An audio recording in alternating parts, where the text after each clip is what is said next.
સુપ્રભાત વિદ્યાર્થી મિત્રો, આજે આપણે નવું પ્રકરણ કરશું.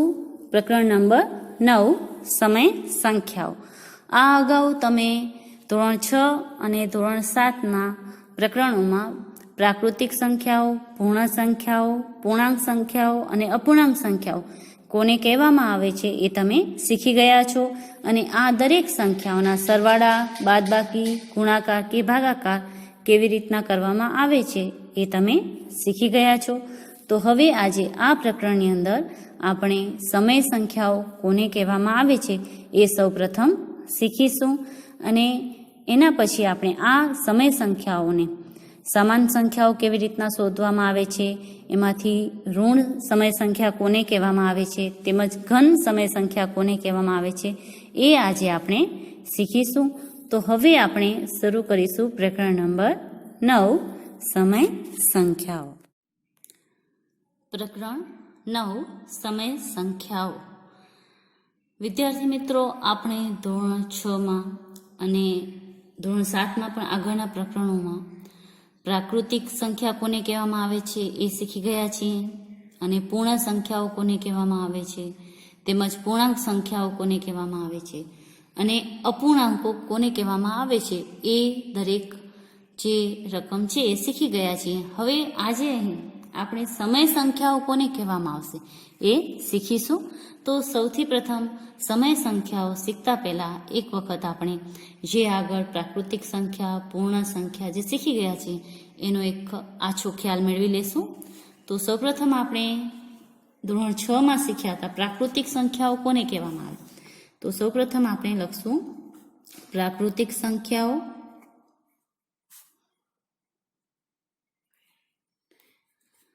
તો પ્રાકૃતિક સંખ્યાઓ એટલે કે જે નંબરમાં 1, 2, 3, 4 એટલે કે 1થી શરૂ થતી હોય અને અનંત સુધી આવેલી હોય એને કહેવામાં આવે છે પ્રાકૃતિક સંખ્યાઓ. બરાબર ને? જે 1થી શરૂ થાય છે એને આપણે કહીએ છીએ પ્રાકૃતિક સંખ્યાઓ. એના પછી આપણે શીખ્યા હતા પૂર્ણ સંખ્યાઓ. ધોરણ 6માં જ આપણે શીખ્યા હતા પૂર્ણ સંખ્યાઓ પ્રાકૃતિક સંખ્યાઓની સાથે જ. હવે પૂર્ણ સંખ્યાઓ છે એ 0થી શરૂ કરવામાં આવે છે. 0, 1, 2, 3, 4, 5, 6, 7 આવી રીતના જે અનંત સુધી આવેલી હોય, 0થી શરૂ થતી હોય અને અનંત સુધી આવેલી હોય એને પૂર્ણ સંખ્યાઓ કહેવામાં આવે છે. પ્રાકૃતિક સંખ્યાઓ છે એ 1થી શરૂ થાય છે, જ્યારે પૂર્ણ સંખ્યાઓ છે એ 0થી શરૂ થાય છે. એટલે કે પ્રાકૃતિક સંખ્યા છે એમાં 0 આવતો નથી. 0 સિવાયની બધી જે પૂર્ણ સંખ્યાઓ છે એને તમે પ્રાકૃતિક સંખ્યાઓ કહી શકો છો. અને દરેક પ્રાકૃતિક સંખ્યાઓ છે એ પૂર્ણ સંખ્યાઓ તો છે જ, કેમ કે પ્રાકૃતિક સંખ્યાનો પૂર્ણ સંખ્યાની અંદર સમાવેશ થઈ જાય છે. એના પછી આપણે ત્રીજી સંખ્યાઓ શીખ્યા હતા પૂર્ણાંક સંખ્યાઓ. હવે પૂર્ણાંક સંખ્યાઓ એટલે 0, 1, 2, 3 તો આવે જ છે, બરાબર, પરંતુ એમાં જે ઋણ સંખ્યાઓ છે એનો પણ સમાવેશ થાય છે. જેમ કે ઋણ 4, ઋણ 3, ઋણ 2, ઋણ 1, પછી 0. અને એના પછી જે ઘન સંખ્યાઓ આવે છે 1, 2, 3, 4 એ ઘન સંખ્યાઓનો પણ એમાં સમાવેશ થાય છે. અને જે અનંત સુધી બંને બાજુએ આવેલી છે, આ બાજુએ અનંત સુધી આવશે અને આ બાજુ પણ અનંત સુધી આવેલી છે. એટલે જેની અંદર ઋણ સંખ્યાનો પણ સમાવેશ થાય છે, ઘન સંખ્યાનો પણ સમાવેશ થાય છે અને 0નો પણ સમાવેશ થાય છે, એને પૂર્ણાંક સંખ્યાઓ કહેવામાં આવે છે. તો આ પણ તમે ધોરણ 6ની અંદર શીખી ગયા છો. એના પછી છે અપૂર્ણાંક સંખ્યાઓ, જે આપણે આગળના પ્રકરણમાં શીખ્યું. હવે આપણે જોશું અપૂર્ણાંક સંખ્યાઓ. અપૂર્ણાંક સંખ્યાઓ એટલે કેવી સંખ્યા? તો જેની અંદર અંશ અને છેદ એ આવેલા હોય અને એના સ્વરૂપમાં આવેલી હોય એને અપૂર્ણાંક સંખ્યાઓ કહેવામાં આવે છે, કે જેમાં અંશ અને છેદ આવેલા હોય. ઉદાહરણ તરીકે આપણે લખીએ તો હું 5/6 લખું 5/6. તો આ જે છે એ અપૂર્ણાંક સંખ્યા કહેવાશે, જે અંશમાં અને છેદના સ્વરૂપમાં દર્શાવવામાં આવે છે.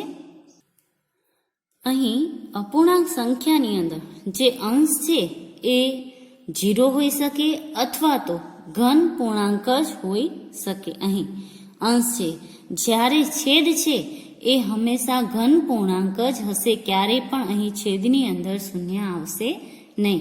હા, અંશની અંદર તમે શૂન્ય અથવા તો ઘન પૂર્ણાંક છે એ હોઈ શકે છે, પરંતુ છેદમાં ઘન પૂર્ણાંક જ હશે. એને આપણે અપૂર્ણાંક સંખ્યા કહીએ છીએ. હવે આપણે અહીં શીખવાની છે સમય સંખ્યાઓ, કે સમય સંખ્યાઓ કોને કહેવાય. અહીં આપણે જે આછો ખ્યાલ મેળવ્યો એ પ્રાકૃતિક સંખ્યાનો, પૂર્ણ સંખ્યાનો, પૂર્ણાંક સંખ્યાનો અને અપૂર્ણાંક સંખ્યાનો, આ દરેકનો આપણે આછો ખ્યાલ મેળવ્યો. હવે આ પ્રકરણની અંદર આપણે સમય સંખ્યાઓ કોને કહેવામાં આવે છે એ શીખીશું. સમય સંખ્યાઓ શીખતા પહેલા તમારે આ જે 4 સંખ્યાઓ છે એ પણ યાદ રાખવાની જ છે, કે કેને આપણે પ્રાકૃતિક સંખ્યાઓ કહીએ છીએ, કોને પૂર્ણ સંખ્યાઓ કહેવાય, પૂર્ણાંક સંખ્યાઓમાં કઈ કઈ સંખ્યાનો સમાવેશ થાય, તેમજ અપૂર્ણાંક સંખ્યાઓ છે એમાં પણ કઈ કઈ સંખ્યાઓનો સમાવેશ થાય છે. પાના નંબર 191 પર તમને સમય સંખ્યાઓના જે મહત્વના પોઈન્ટ છે એ આપેલા છે. તો આ બધા પોઈન્ટ છે એ તમારે શરૂઆતમાં જ લખવાના છે. અહીં તમને સમય સંખ્યાની વ્યાખ્યા આપેલી છે, એ આપણે જોશું. સૌપ્રથમ, જે સંખ્યાને PQ સ્વરૂપમાં દર્શાવી શકાય, જ્યાં P અને Q પૂર્ણાંકો તેમજ Q બરાબર 0 થાય, તેને સમય સંખ્યા કહે છે.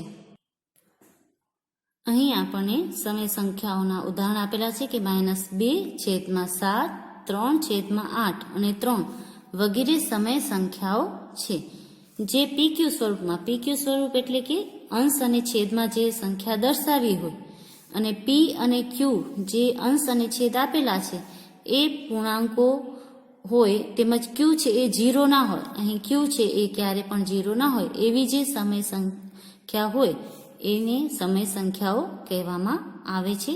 તો અહીં આપણને એના ઉદાહરણ આપ્યા છે. બીજો પોઈન્ટ આપણને આપે છે કે બધા પૂર્ણાંક અને અપૂર્ણાંક એ સમય સંખ્યા છે. જેટલા પણ પૂર્ણાંક અને અપૂર્ણાંક છે એને આપણે સમય સંખ્યા કહી શકીએ છીએ. એટલે કે દરેક પૂર્ણાંક અને અપૂર્ણાંક સંખ્યાનો સમય સંખ્યાની અંદર સમાવેશ થાય છે. ત્રીજો પોઈન્ટ છે, જો કોઈ સમય સંખ્યાના અંશ અને છેદને શૂન્યેતર પૂર્ણાંક વડે ગુણવામાં કે ભાગવામાં આવે તો આપણને એક સમય સંખ્યા મળે છે, જેને આપેલી સમય સંખ્યાની સમાન સમય સંખ્યા કહેવાય છે. અહીં આપણને કહ્યું છે કે કોઈ પણ એક સમય સંખ્યા તમે લો, એનો અંશ અને જે છેદ છે એને શૂન્યેતર એટલે કે શૂન્ય સિવાયની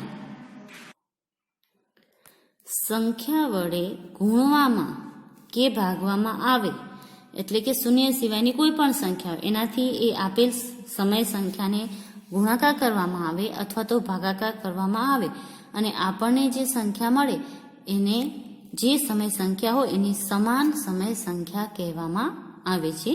અહીં આપણને એનું એક ઉદાહરણ આપ્યું છે કે -3/7 છે, એને જો આપણે સમાન સંખ્યા એટલે 2 વડે ગુણીએ, અંશ અને છેદને બંનેને એક જ સરખી સંખ્યાથી ગુણાકાર કરીએ, તો અહીં આપણે જે જવાબ મળ્યો કે -6/14 એ -3/7 ની સમાન સંખ્યા કહેવાય. -6/14 છે એ -3/7 ની સમાન સમય સંખ્યા કહેવાશે. એવી જ રીતના અહીં આપણને બીજું ઉદાહરણ આપ્યું છે કે -6 અને 14 છે, એને આપણે જો 2 વડે ભાગાકાર કરીએ તો આપણને આ સંખ્યા મળશે -3 અને 7. તો આ બંને પણ એની સમાન સંખ્યા છે એમ કહેવાશે. કાં તો ગુણાકાર કરીએ અથવા તો આપેલ સંખ્યાને તમે ભાગાકાર કરો અને જે તમને જવાબ મળે એ આપેલ સમય સંખ્યાની સમાન સમય સંખ્યા કહેવામાં આવે છે. એના પછીનો પોઈન્ટ આપણને આપેલો છે પોઈન્ટ નંબર 4, કે સમય સંખ્યાઓને ઘન અને ઋણ સમય સંખ્યાઓના રૂપમાં વર્ગીકૃત કરી શકાય છે કે જે સમય સંખ્યા હોય એને બે વર્ગની અંદર તમે અલગ અલગ કરી શકો છો. એક ઘન સમય સંખ્યા અને બીજી છે ઋણ સમય સંખ્યા. જો અંશ અને છેદ બંને ઘન પૂર્ણાંક હોય અથવા બંને ઋણ પૂર્ણાંક હોય તો તે સંખ્યા ઘન સમય સંખ્યા કહેવાય છે. અને જો અંશ અથવા છેદ બેમાંથી કોઈ પણ એક ઋણ પૂર્ણાંક હોય તો તે સંખ્યાને ઋણ સમય સંખ્યા કહે છે. આ જે છે આપણે ઉદાહરણ દ્વારા સમજીશું. અહીં આપણને ઉદાહરણ આપેલું છે કે 3/8 છે એ ઘન સમય સંખ્યા છે, કે અહીં જે સંખ્યા આપેલી છે એ ઘન છે, જ્યારે -8/9 આપેલા છે એ ઋણ સમય સંખ્યા છે, કેમ કે એક જે સંખ્યા છે એમાં તમને ઋણની નિશાની આપેલી છે. તો અહીં પેજ નંબર 191 પર જે પોઈન્ટ આપેલા છે, પોઈન્ટ નંબર 9 સુધી એ તમારે દરેકે નોટબુકમાં લખવાના છે. એના પછી જ જે આગળનું હું કાર્ય કરાવું એ તમારે કરવાનું છે. આપણે અહીં જે પોઈન્ટ આપેલા છે એની સમજૂતી મેળવીશું અને એને લગતા જે દાખલાઓ છે એ પણ કરીશું. તો એમાં જે આ પોઈન્ટની સમજૂતી છે એ પણ તમને સાથે સાથે સમજાતી જશે. તો અહીં જે પોઈન્ટ તમને આપેલા છે પેજ નંબર 191 પર પોઈન્ટ નંબર 9 સુધી એ તમારે તમારી નોટબુકમાં લખવાના છે. તેમજ એના પછીના પેજ પર પેજ નંબર 192 પર પોઈન્ટ નંબર 10 અને 11 આપેલો છે એ પણ તમારે તમારી નોટબુકમાં લખવાનો છે. આપણે આવી રીતના જ્યારે દાખલા કરતા જશું એની સાથે આ જે બધા પોઈન્ટ છે એની સમજૂતી પણ મેળવતા જશું. અહીં આપણે જે હમણાં છેલ્લે પોઈન્ટ જોયો ઘન અને ઋણ સમય સંખ્યાઓ, એ હવે આપણે થોડું વિસ્તૃતથી સમજીશું. ઘન સમય સંખ્યાઓ કોને કહેવામાં આવે છે? તો જેમાં બંને સંખ્યાઓ ઘન હોય એને તમે ઘન સમય સંખ્યાઓ કહી શકો છો. જેમ કે 5/9, 18/9, 3/7, 8/15 આ બધી છે એ ઘન સમય સંખ્યાઓ છે. પરંતુ અમુક સંખ્યા એવી હોય કે જેની અંદર અંશ પણ તમને ઋણ સંખ્યામાં આપેલો હોય અને છેદ પણ તમને ઋણ સંખ્યામાં આપેલો હોય. તો આવી જે સંખ્યાઓ છે એને તમે ઘન સમય સંખ્યાઓ કહી શકો છો. કેમ કે બંને જો ઋણ સંખ્યા હોય અંશ અને છેદ, તો આ જે સંખ્યા છે એ ઘન સમય સંખ્યાઓ કહેવાશે. કારણ કે જ્યારે સમય સંખ્યા ઋણમાં હોય એનો છેદ છે એ આપણને ક્યારેય ઋણ સંખ્યામાં ના જોઈએ. તો એને જો આપણે ઘન કરવું હોય તો આ સંખ્યાને આપણે -1 વડે ગુણાકાર કરવો પડે. તો ઉપર આપણે 18ને પણ -1 વડે ગુણાકાર કરીએ તો બંને જો માઇનસ એટલે કે ઋણ સંખ્યાઓનો જો ગુણાકાર કરવામાં આવે, બંને ઋણ સંખ્યા હોય તો આપણે જવાબ ઘન સંખ્યામાં મળે છે. તો આવી રીતના જ્યારે અંશ અને છેદ બંને ઋણ આપેલા હોય તો એ સંખ્યાને ઘન સમય સંખ્યા કહેવાશે. એવી રીતના ના કરવું તો તમે આવી રીતના પણ કરી શકો છો. ઉદાહરણ તરીકે મેં -25 અને અહીં લખ્યા છે -6. તો અહીં આ બંને માઇનસ છે એને કટ થઈ જાય એટલે આપણને જે સંખ્યા મળશે એ અહીં ઘન સમય સંખ્યા મળશે. તો ઘન સમય સંખ્યા એટલે કે એવી સંખ્યા કે જેમાં અંશ અને છેદ બંને કાં તો ઘન સંખ્યામાં આપેલા હોય અથવા તો અંશ અને છેદ બંને ઋણ સંખ્યાની અંદર આપેલા હોય. તો આવી જે સમય સંખ્યાઓ હોય એને આપણે ઘન સમય સંખ્યાઓ કહેવામાં આવે છે. હવે આપણે જોઈશું ઋણ સમય સંખ્યાઓ. ઋણ સમય સંખ્યાઓ કેને કહેવામાં આવે છે?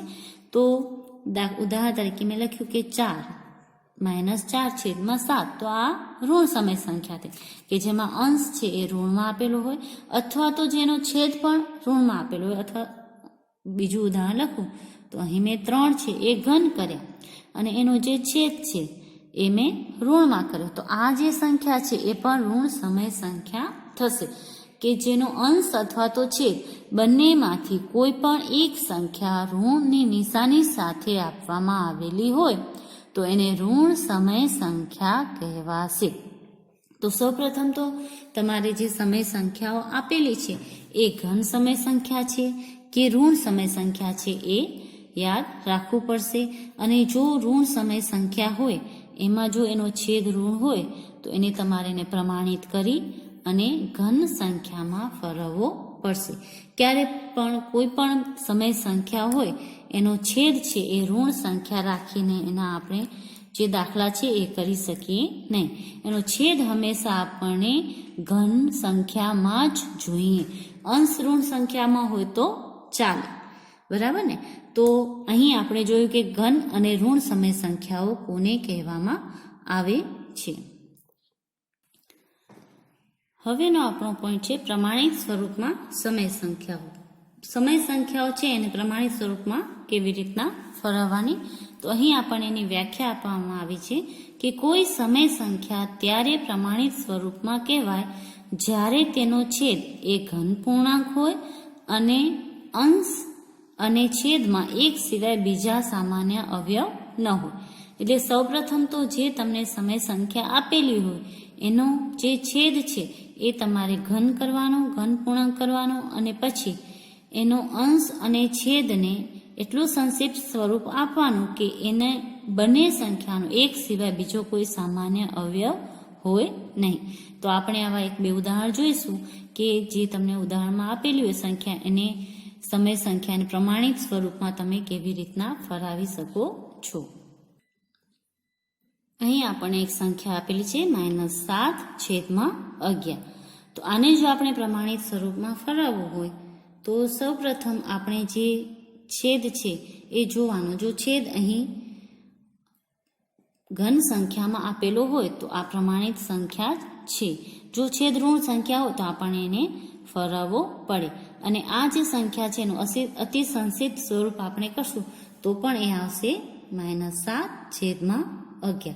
એટલે આ પ્રથમથી જ પ્રમાણિત સ્વરૂપમાં ફેરવેલી છે, એટલે એને ફેરવવાની જરૂર નથી. આપણે બીજું ઉદાહરણ જોઈએ કે અહીં લખેલા હોય કે 6/-18. આવી રીતના જો કોઈ પણ સંખ્યા લખેલી હોય તો એને પ્રમાણિત સ્વરૂપમાં કેવી રીતના ફેરવવાની. તો સૌપ્રથમ જે છેદ છે એ આપણને ઋણ સંખ્યામાં આપેલો છે તો એને આપણને ઘન સંખ્યામાં ફેરવવો પડે. તો સૌપ્રથમ આપણે જો આને ઘન સંખ્યામાં ફેરવવો હોય છેદને, તો અહીં ઋણ સંખ્યા છે તો એને આપણે -1 એટલે કે ઋણ 1 થી ગુણાકાર કરવો પડે. એટલે ઋણની જો બંને સંખ્યા ઋણ ગુણાકાર હોય તો અહીં જવાબ આપને ઘન સંખ્યામાં મળે. હવે અહીં જો આપણે -1 થી ગુણાકાર કરીએ તો ઉપર પણ આપણને -1 થી ગુણાકાર કરવો પડે. એટલે હવે આપણને જવાબ મળશે -6/18. તો આ જે છે એ આપણે સૌપ્રથમ જે છેદ છે એને ઘન સંખ્યામાં ફેરવ્યો, જે ઋણ સંખ્યા હતો એને. હવે આપણે આનું અતિ સંક્ષિપ્ત સ્વરૂપ કરીએ તો આપણને એનું પ્રમાણિત સ્વરૂપ મળી જાય. હવે અતિ સંક્ષિપ્ત સ્વરૂપમાં જોવાનું કે આ બંને કોઈ પણ સંખ્યાથી કટ થતા હોય તો કરવાનું. એ 6 એકા 6 અને 6 3 18. એટલે આપણને અહીં પ્રમાણિત સ્વરૂપમાં જે સંખ્યા મળશે એ મળશે -1/3. તો સૌપ્રથમ આપણે જો નીચેનું જે છેદ છે એ ઋણ સંખ્યા હોય તો એને ઘન સંખ્યામાં ફેરવવાનો અને પછી જે અપૂર્ણાંક હોય એને અતિ સંક્ષિપ્ત સ્વરૂપમાં લખવાનું. તો એ થશે આપણું પ્રમાણિત સ્વરૂપ. તો અહીં આપણે કર્યું કે કોઈ પણ સંખ્યા આપેલી હોય સમય સંખ્યા તો એને પ્રમાણિત સ્વરૂપમાં કેવી રીતના ફેરવવામાં આવે છે. હવે આપણે કરશું સ્વાધ્યાય 9.1. સ્વાધ્યાય 9.1 છે એ તમારે નવા પેજ પર કરવાનું છે. એમાં પ્રથમ પ્રશ્ન છે નિમ્નલિખિત સમય સંખ્યાઓની વચ્ચે આવતી 5 સમય સંખ્યાઓ લખો. અહીં જે આપણને 2 સમય સંખ્યા આપેલી છે એની વચ્ચે જે સમય સંખ્યાઓ આવે છે એ આપણને અહીં લખવાની છે. તો આ સમય સંખ્યાઓને તમે કેવી રીતના લખી શકો? તો અહીં આપણે એનો જવાબ કરશું. અહીં આપણને આપેલી છે એની વચ્ચે આવતી 5 સમય સંખ્યા આપણને લખવાની છે. તો આપણે સૌપ્રથમ જે આ સંખ્યા આપેલી છે એને આપણે છેદ શીખે લખીએ તો અહીં પણ છેદમાં 1 આવશે અને શૂન્યની છેદમાં પણ 1 આવશે. ક્યારે પણ જો તમારે છેદમાં કોઈ પણ સંખ્યા ના આપેલી હોય તો તમે એને 1 લખી શકો છો. આમ આપણે બંનેમાં છેદમાં કરશું 1. હવે આપણને એવી સમય સંખ્યા શોધવાની છે 5 શોધવાની છે. એટલે એના પછીનો જે નંબર આવે છે 6 એના વડે આપણે આ બંને સંખ્યાઓને ગુણાકાર કરીએ અને પછી આપણે એના પછીની જે સંખ્યા હોય એની વચ્ચેની આપણે સંખ્યા લખી શકીએ. તો આ બંને સંખ્યાને આપણે પછીની સંખ્યા 6 વડે ગુણાકાર કરીએ તો 1 ગુણ્યા 6 અહીં આપણા આવશે અને 0 ગુણ્યા 6 અને 1 ગુણ્યા 6. તો અહીં તમે જે સંખ્યા મળશે એ -6 છેદમાં તમને મળશે 6 અને અહીં આવશે 0/6. હવે આ જે છે એ તમારી જે સંખ્યા છે આની વચ્ચે આવતી જે સંખ્યાઓ છે એ તમે લખશો તો એ -1 અને 0 વચ્ચે આવતી સંખ્યાઓ થશે. હવે આપણે આ બંને વચ્ચેની સંખ્યાઓ લખીએ તો અહીં -6 છે, એના પછી આવે -5/6, -4/6, -3/6, -2/6 અને -1/6. તો આ જે સંખ્યાઓ છે એ 0 અને 1-1ની વચ્ચે આવતી સંખ્યાઓ છે. તમે એને આવી રીતના એનો જવાબ લખી શકો છો અને એવી રીતના જો ના લખવો તો તમને બીજી રીતે પણ શીખવાડું છું. અહીં તમને જે છે એ છેદ આપેલો નથી ત્યારે ખૂબ જ સરળ છે એનો જવાબ લખવો કે -1 અને 0 વચ્ચેની જો તમને સંખ્યા કીધી હોય અને તમને છેદ નથી આપેલો તો તમે ડાયરેક્ટ એને લખી શકો છો -1ની નીચે કોઈ પણ સંખ્યા મૂકીને કે -1/10, -1/20, -1/30, -1/40, -1/50 આવી રીતના પણ લખી શકો છો. આમ ન લખવું હોય તો તમે -1/2, 1/3, 1/40 એવી રીતના કોઈ પણ સંખ્યા ઉપર -1 લખીને તમે લખી શકો છો. કાં તો તમારે અંશ એક સરખો રાખવાનો અને છેદમાં તમે કોઈ પણ સંખ્યા લખી શકો છો, અથવા તો તમારે છેદ એક સરખો રાખી અને ઉપર અંશમાં જે છે એ અલગ અલગ સંખ્યાઓ લખીને તમે એને દર્શાવી શકો છો. હવે પ્રશ્ન નંબર 2 છે તમારે ગૃહ કાર્યમાં કરવાનો છે. હું તમને કરાવીશ પ્રશ્ન નંબર 3. પ્રશ્ન નંબર 3માં આપણે આપેલી છે -4/5 અને -2/3. તો અહીં સૌપ્રથમ આપણે આ બંનેનો લસા લેવો પડશે, કેમ કે અહીં બંનેમાં છેદ આપેલો છે. તો સૌપ્રથમ આપણે છેદનો લસા લઈએ તો અહીં 5 અને 3નો લસા લેશું. સૌપ્રથમ 5 અને 3નો લસા 15 થશે. તો આપણે 15 લેશું, જે 5ના આંકમાં પણ આવે છે અને 3ના આંકમાં પણ આવે છે. તો હવે આપણે બંનેના છેદ એક સરખા કરીશું. 15 તો -4/5 છે એને આપણે 3 વડે ગુણાકાર કરીશું અને -2/3 છે એને આપણે 5 વડે ગુણાકાર કરીશું. તો આપણને જે સંખ્યા મળશે એ મળશે -12/15 અને -10/15. આ આપણને સંખ્યા મળી. હવે આના વચ્ચેની જો તમે સંખ્યા શોધો તો એક જ આપણને મળે છે કે -11. -10 છે અને -12 છે. છેદ આપણો એક સરખો છે તો એને આપણે ધ્યાનમાં લેવાનો નથી. તો બંને વચ્ચે આપણને એક જ સંખ્યા મળે છે -11. જ્યારે આપણને સંખ્યા વચ્ચેની શોધવાની છે 5. તો કાં તો તમે આને આપેલ સંખ્યા છે એને 4 વડે ગુણાકાર કરશો તો પણ મળી જશે. 15 ચોકું 60 એટલે 10 ચોક 40, 12 ચોક 48 એટલે 40 ને 48 ની વચ્ચેની આપણને 7 સંખ્યા મળી જશે. બરાબર, આપણને 5 જોઈએ છે તો આપણે 3 વડે ગુણાકાર કરીએ તો 10 તેરી 30 ને 12 તેરી 36. તો એનો ગુણાકાર કરશો તો તમને એક્ઝેક્ટ 5 સંખ્યા જે છે એ મળી જશે. તો હવે આપણે જે આ પૂર્ણાંક આપેલા છે એને બંનેને 3 વડે ગુણાકાર કરીશું. અહીં -12 ગુણ્યા 3, 15 ગુણ્યા 3 અને -10 ગુણ્યા 3, 15 ગુણ્યા 3. અહીંયા લખવાનું કે અપૂર્ણાંકને 3 વડે ગુણતા. અહીં લખશું છેદ 15 લેતા. બંનેનો આપણે અહીં છેદ 15 લીધો હતો.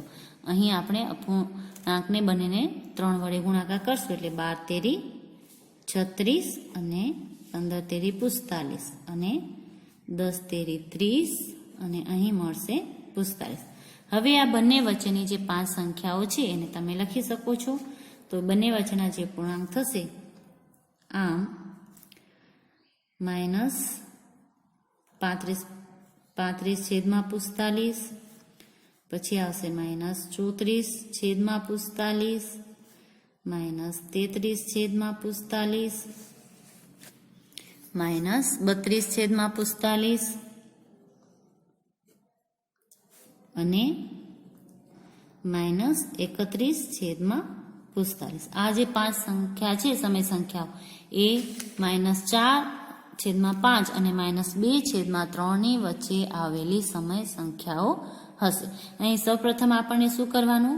આપેલ સમય સંખ્યાનો છેદ એક સરખો કરવાનો. એનો છેદ એક સરખો થઈ જાય પછી જે અંશની વચ્ચે જે સંખ્યાઓ આવતી હોય એ આપણને અહીં લખવાની. અહીં છેદ બધેમાં એક જ સરખો આવ્યો. અહીં અંશ આપણો છે -30 અને -36. તો એના વચ્ચેની આપણે 5 સંખ્યા લખી તો -31 અને -35 સુધીની આપણે 5 સમય સંખ્યાઓ છે એ લખી છે. તો આવી રીતના સૌપ્રથમ એનો છેદ છે એક સરખો કરી અને પછી તમે એના આધારે અંશના આધારે એના વચ્ચેની જે 5 સંખ્યાઓ છે એ લખી શકો છો. તો પ્રશ્ન નંબર 2 અને 4 છે તમારે ગૃહ કાર્યમાં કરવાનો છે. હવે આપણે કરશું એનો પ્રશ્ન નંબર 2. પ્રશ્ન નંબર 2 આપણો છે પેટર્નમાં વધુ 4 સમય સંખ્યાઓ લખો. અહીં જે તમને પેટર્ન આપેલી છે એમાં તમારે 4 જે વધુ સમય સંખ્યાઓ છે એ લખવાની છે. તો અહીં તમે પહેલા અંશ જોશો તો અહીં 3 નો આંક છે બોલેલો છે 3 × 3, 3 × 2 6, 3 × 3 9, 3 × 4 12. તો અહીં અંશમાં આવશે બધીમાં માઇનસની નિશાન છે તો 3 × 5 = 15, 3 × 6 = 18, 3 × 7 = 21 ને 3 × 8 = 24. હવે છેદમાં આપણે અહીં લખશું તો અહીં 5 નો આંક બોલે છે 5 × 5, 5 × 2 10, 5 × 3 15, 5 × 4 20, 25 × 25, 5 × 6 30, 5 × 7 = 35, 5 × 8 = 40. તો આ જે છે એ આપણને જે સંખ્યાઓ મળી એ પેટર્નની અંદર જે સમય સંખ્યાઓ છે એ મળી છે અને આ દરેક સમય સંખ્યા છે એ એકબીજાની સમાન સમય સંખ્યાઓ કહેવામાં આવે છે. હવે આપણે આમાં બીજો દાખલો છે એ તમારે ગૃહ કાર્યમાં કરવાનો છે અને ત્રીજો પણ તમારે ગૃહ કાર્યમાં કરવાનો છે. હું તમને દાખલા નંબર 4 કરાવું છું. આમાં અહીં તમે આ પેટર્નને જોશો તો 2 × 2, 2 × 4, 2 તેરી 6. તો એના પછી આવશે 2 × 4 = 8, 2 × 5 = 10, 2 × 6 = 12 ને 2 × 7 = 14 જે ઘન સંખ્યાઓ છે. અહીં ઋણ સંખ્યા પછી ઘન સંખ્યા આવી જાય છે. આપણે ઘન સંખ્યાઓ લેશું. છેદની અંદર 3 છે -3 પછી માઇનસ છે એટલે એ માઇનસ જ આવશે અને 3 નો આંક બોલે છે 3 × 3, 3 × 2 6, 3 × 3 9, 3 × 4 12, 3 × 5 15, 3 × 6 18 અને 3 × 7 21. તો આવી રીતના જે છે એ તમે પેટર્ન લખી શકો છો અને જો આવી રીતના ન સમજાય તો તમે ગુણાકાર કરીને પણ પેટર્ન જે છે એ લખી શકો છો. તો અહીં બાકીના જે 2 દાખલા છે એ તમારે ગૃહ કાર્યમાં કરવાના છે. પ્રશ્ન નંબર 3 નીચેના માટે 4 સમય સંખ્યાઓ જે છે એ આપણે સમાન લખવાની છે. અહીં આપણને એક સમય સંખ્યા આપેલી છે એના જેવી 4 સમય સંખ્યાઓ આપણને અહીં લખવાની છે. તો આનો જવાબ છે એ ખૂબ જ સરળ છે. જેમ કે અહીં આપણે આપેલા છે કે -2/7. તો આના જેવી સમય સંખ્યાઓ આપણે લખવી સમાન તો આ સંખ્યાને આપણે સૌપ્રથમ 2 વડે ગુણવાની, પછી એ સંખ્યાને આપણે 3 વડે ગુણવાની, પછી -2/7 ને આપણે 4 વડે ગુણીશું અને -2/7 ને આપણે 5 વડે ગુણીશું. આમ આપણે કોઈ પણ 4 સંખ્યા વડે એને ગુણી શકીએ છીએ. મેં અહીં લાઈનમાં જ લીધા છે 2, 3, 4 અને 5. તમે આ સિવાયની કોઈ પણ 4 સંખ્યા વડે એને ગુણાકાર કરી શકો છો, પરંતુ એટલું યાદ રાખવાનું કે અંશ અને છેદને એક જ સમાન સંખ્યાથી તમારે ગુણાકાર કરવાનો હોય. હવે આનો જે જવાબ આપણને મળશે એ આ સંખ્યાની સમાન સંખ્યાઓ હશે એ કહેવાશે. તો આનો આપણને પહેલી સંખ્યાનો જવાબ મળશે -4/14. બીજી સંખ્યાનો જવાબ મળશે -6/7 21. 2 4 8 -8/7 28. એના પછી છે 2 5 10 તો -10/7 5 35. તો આ જે 4 સંખ્યાઓ છે એ -2/7ની સમાન સંખ્યાઓ કહેવાશે. તો આવી રીતના તમે કોઈ પણ સંખ્યાની સમાન જે સંખ્યા છે એ શોધી શકો છો. તો અહીં આપણે લખી શકીએ કે આ 4 સંખ્યાઓ -2/7ની સમાન સમય સંખ્યા છે. એવી જ રીતના એમાં બીજો જે દાખલો આપેલો છે એ હવે આપણે કરીશું. બીજા દાખલાની રકમ છે આપણે 5/-3. અહીં જે આપણને સંખ્યા આપેલી છે 5/-3, એની જો આપણને સમાન સમય સંખ્યાઓ શોધવાની હોય તો આપણે જેવી રીતના ઉપર કર્યું એવી જ રીતના એક પછી એક રકમથી એને ગુણાકાર કરીશું. અહીં આપણે જવાબમાં સૌપ્રથમ -5/3 ને 2 વડે ગુણાકાર કરીશું. 5/-3 ને 3 વડે ગુણાકાર કરીશું. 5/3 એને આપણે 4 વડે ગુણાકાર કરીશું અને 5/-3 ને આપણે 5 વડે ગુણાકાર કરીશું. હવે આપણે આનો જવાબ લખીશું તો આપણને જવાબ મળશે 5/2 10, 3/2 6 એટલે 10/-6. 5/3 15 -9. 5/4 20 -12. 5/5 25 છેદમાં આપણને મળશે 15. તો આ જે 4 સમય સંખ્યાઓ છે એ 5/-3ની સમાન સમય સંખ્યાઓ થશે. આમ આ 4 સમય સંખ્યાઓ આપેલ સંખ્યા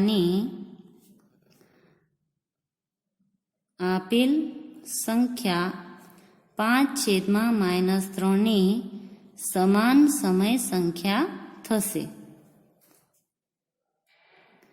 આ થયો આપણો પ્રશ્ન નંબર 2 નો જવાબ.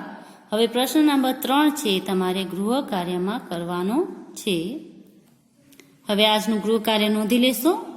આજનું ગૃહ કાર્ય છે પ્રકરણ 9 સ્વાધ્યાય 9.1 એના પ્રશ્ન નંબર 1 નો 2 અને ચોથો દાખલો, પ્રશ્ન નંબર 2 નો બીજો અને ત્રીજો દાખલો અને પ્રશ્ન નંબર 3 નો જે ત્રીજો દાખલો જે મેં હમણાં આપ્યો એ તમારે ગૃહ કાર્યમાં કરવાનો છે. બસ આજ માટે આપણે આટલું જ કરીશું. હવે આની અંદર તમને કોઈ પણ પ્રશ્નો ન સમજાણા હોય કે કાંઈ પણ ડાઉટ હોય તો તમે મને ફોન કરીને પૂછી શકો છો. બસ આજ માટે આટલું જ. ઘરે રહો, સ્વસ્થ રહો. આપનો આજનો દિવસ શુભ રહે. આભાર.